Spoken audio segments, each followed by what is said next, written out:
आप देख रहे हैं आदित्य भारत न्यूज, साहस सच कहने का। उन सारी प्रक्रियाओं को समय समय पर हम इंटरनेट पर डालते रहते हैं, उन विषयों पर डालते रहते हैं। और 1954 से ये प्रक्रिया चालू है और 1986, 92, 99, 2004, 2009 में भी ऐसे संकलन निकाले गए। ये कोई आज नहीं निकाले गए। और शायद आप देखेंगे इस असंस्कृत शब्द की इतनी बड़ी डिक्शनरी है। शायद मुझे लगता है कि अगर वो इस डिक्शनरी को पूरा पढ़ लेते तो देश की जनता में भ्रमित प्रचार न करते।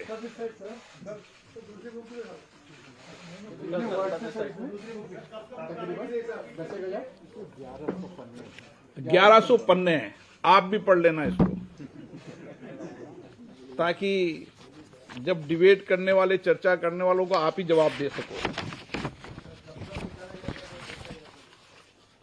ये निकाला कब से गया था मैंने आपको बताया, 1954 से निकाला गया था। गलत कराओ तो करेक्ट कर देंगे। 54 आज समय समय मैंने आपको बताया ना कि 1986, 1992, 1999, 2004 और 2009, 2010 वार्षिक निकालने लगे। अब रेगुलर नियमित निकालते हैं। वार्षिक 2010 से नियमित है, हर वर्ष निकालते हैं। पहले एक साथ संकलन निकालते थे, अब एक साथ हर वर्ष निकालते हैं।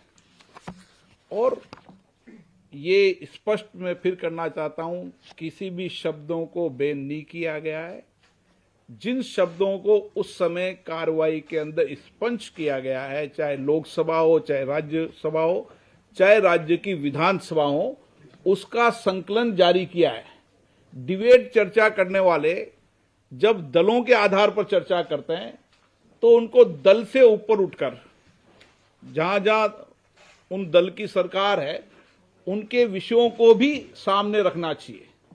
और मेरा मानना है कि भारत का लोकतंत्र जहां पारदर्शी है, जवाबदेही है, निष्पक्ष है, देश की जनता की अपेक्षा, आकांक्षाओं का मंदिर है, इसके प्रति आस्था विश्वास बना रहना चाहिए। और हमारी कोशिश है कि हम इसके आस्था विश्वास बना रहें और किसी भी माननीय सदस्यों को भारत के संविधान में यह अधिकार है कि वह अपनी बात स्वतंत्रता से कह सकता है। कोई भी सदन मर्यादित रूप से चले, मर्यादा में हो, ये भी माननीय सभी सदस्यों ने अपने सदन को चलाने के लिए नियम प्रक्रिया बनाई है। लेकिन किसी को स्वतंत्रता के बोलने का अधिकार कोई भी सदन नहीं छीन सकता। लेकिन ये अपेक्षा की जाती है कि सदन में चर्चा और संवाद मर्यादित हो, अमर्यादित नहीं हो। देश की जनता भी लोकतंत्र के मंदिर से ये अपेक्षा करती है कि यहाँ पर मर्यादित चर्चा होनी चाहिए।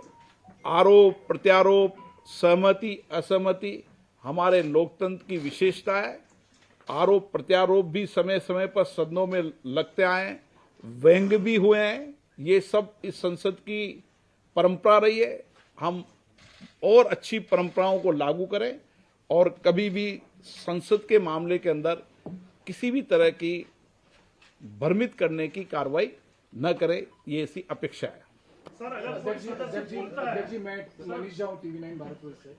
आप जब सदन चलाते हैं तो अमूमन विपक्षी दल इस बात की तारीफ करते हैं, बहुत फेयर आप चलाते हैं। तो क्या आप विपक्षी दल या लोगों को ये भरोसा दे सकते हैं कि वो लोग अपनी बात बिना किसी भय के और बेबाकी से रख सके और इस मामले में किसी तरह का दबाव नहीं होगा? मैं देश की जनता को और माननीय सदस्यों को सब